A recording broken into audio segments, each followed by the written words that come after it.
नागपूर शहरातील भगवती मंदिरात घडलेल्या धक्कादायक चोरीच्या घटनेने भाविकांमध्ये संतापाची लाट उसळली आहे। देवीचे दर्शन घेऊन प्रार्थना करणाऱ्या एका तरुणाने थेट देवीच्या मूर्तीच्या गळ्यातील सोन्याचे लॉकेट लंपास केल्याची घटना उघडकीस आली आहे। ही संपूर्ण घटना मंदिरातील सीसीटीव्ही कॅमेऱ्यात कैद झाली असून धंतोली पोलिसांनी अवघ्या काही तासात 2 आरोपींना अटक करत गुन्ह्याचा छडा लावला आहे। नागपूरच्या धंतोली पोलीस ठाण्याच्या हद्दीतील यशवंत स्टेडियम परिसरात असलेल्या भगवती मंदिरात 1 जून रोजी ही चोरीची घटना घडली।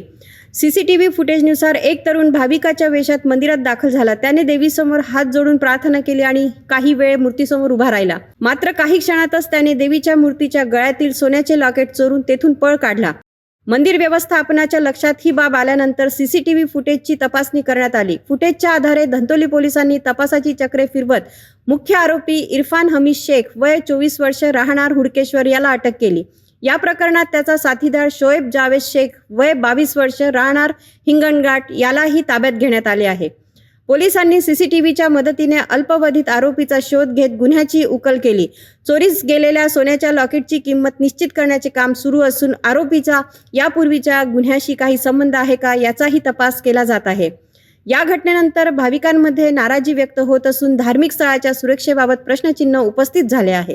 देवीचे दर्शन घेण्यासाठी आलेल्या व्यक्तीने चोरी केल्याची ही घटना अनेकांना धक्का देणारी आहे। मात्र सीसीटीव्ही आणि पोलिसांच्या तत्पर तपासामुळे आरोपी पोलिसांच्या जाळ्यात अडकले आहे।